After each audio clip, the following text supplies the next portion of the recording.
Hello, this is Eileen, the environmental educator. In this video, we're going to talk about some good news. Well, we'll see about that, but allegedly, they have discovered the safe removal and storage of nuclear waste. Finally, it's 2024, and right now, they're going to address nuclear waste from the Manhattan Project in the 1940s. And how are they going to address that? Well, it's being moved to a site that's going to process it.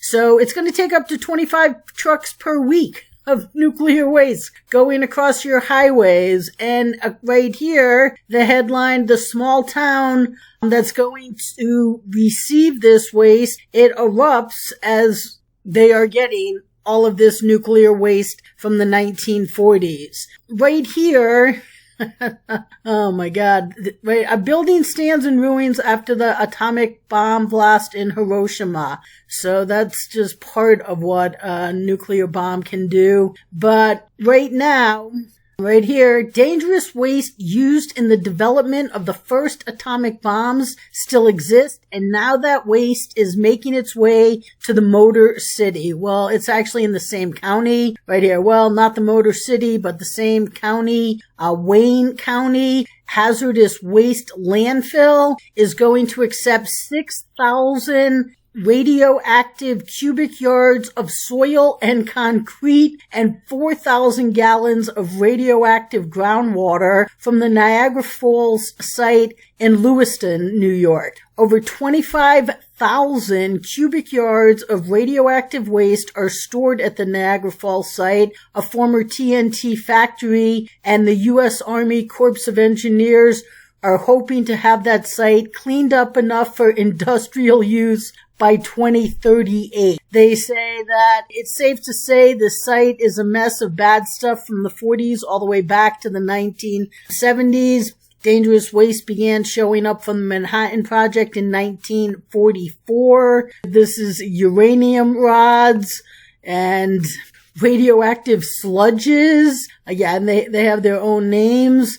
And those sludges were stored in water treatment area in 1944. That storage site became the storage site of the contaminated Manhattan Project material as far west as St. Louis, Missouri, and as far east as Deepwater, New Jersey.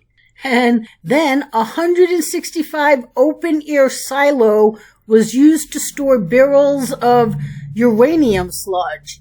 And that silo housed that radioactive material until the 1980s. And as early as 1949, the Army Corps of Engineers realized that radioactive material was seeping into the surrounding soil and groundwater. To begin to remedy the decades-long contamination, the U.S. Army Corps of Engineers will start shipping the waste to the Wayne Disposal Landfill in Buren Township, Michigan, by 25 trucks a week traveling public roads well into January 2025. So that's a lot of nuclear waste being brought from Niagara Falls area up to near Detroit. The New York waste removal is trucking to Michigan and disposal in Wayne County. You can feel good here, people, because it complies with all local, state, and federal regulations for handling of such materials. So,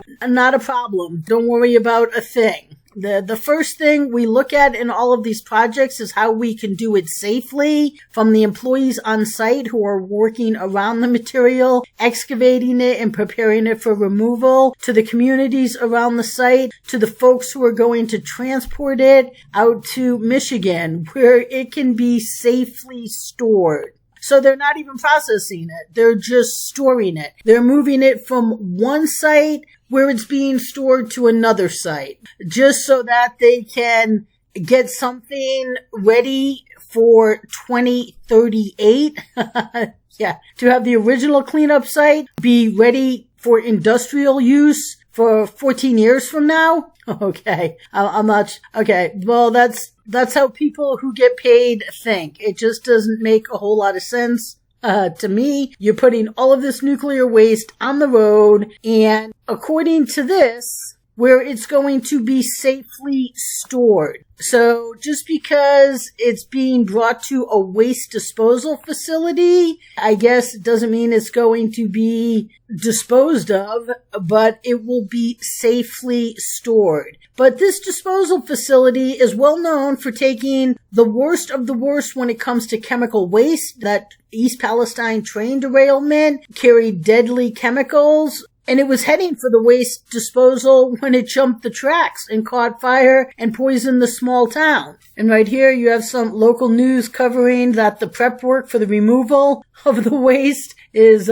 begin in Lewiston. And right here it says, while the radioactive material rolling into town sounds scary to those of us in the metro region, Wayne Disposal is well equipped to deal with this kind of dangerous garbage. It's just a chilling reminder that when it comes to radioactive materials, we'll never truly be done cleaning up the messes we make. And no, apparently not, because we're not even cleaning it up, because it's just going to be safely stored. Okay, so I don't think the people in Michigan are thinking that, because the small town there is erupting at this, even though they get lots of dangerous materials being sent to this. But a small town in Michigan has erupted with fury after the nearby landfill revealed it will process. See, right here it says it's going to process radioactive waste from the Manhattan Project. So I don't know if processing just means that they're going to move it from what it was transported in to a safe storage site.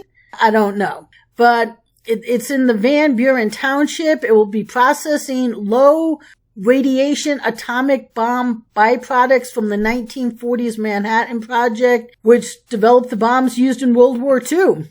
And it says here the same facility also processed some of the waste from East Palestine, which released toxic chemicals into the air during the fire. So I guess from the cleanup from East Palestine, then these chemicals got sent to their intended destination, which was this hazardous waste site.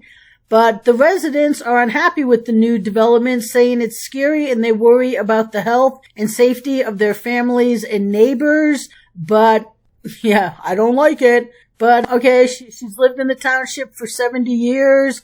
She's got the kids and grandkids and neighbors, and it's always been scary growing up near that dump. But she doesn't plan on moving anytime soon, even though she lives roughly a mile from the facility. No one ever wants to move, but I don't know if I'd be living near that facility. Okay, so, and then that same lady says that there's no guarantee something is not going to harm us. So another person who's lived there for nearly 40 years is equally concerned. I'm sure everybody is, but they're so equally concerned that they still live there. They say that they have to shut their windows at night. It's so terrible. You can't smell the smell. And why don't they drive it somewhere else? You know, that's the thing. Nuclear, and even people talking about nuclear now, we need nuclear to power AI.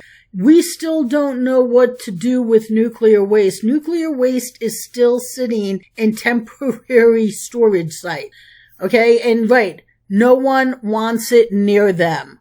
Why don't they drive it somewhere else? Why don't we just stop doing nuclear? They say that the transportation plan says 25 vessels of waste will be dropped off each week in lined trucks between July and January. Each truck will have to be decontaminated before it can leave the facility. I don't know what they do to decontaminate so then these trucks can be used for other products. Okay, so I'm not really sure about that. Who guarantees they're decontaminated? Okay, and right here, the Wayne facility is run by Republic Services, and Republic Services said in a statement that the material will be accepted from the site as it falls within the permit guidelines and will be managed safely, responsibly, and in compliance with all local, state, and federal regulations. So again, people, nothing to be worried about. They also insisted the facility is highly engineered with multiple safety features in place and frequent inspections and system tests to ensure everything is operating as it should. So in 2018, the Army Corps of Engineers dumped 124,000 tons of radioactive soil and materials at the Michigan facility. And last year, more than 218,000 gallons of toxic liquid waste was delivered to their site. So these dangerous sites are out there. People live near them. Now, the people that live near them, they're very accustomed to, I guess, all of this toxic, which isn't good for them either.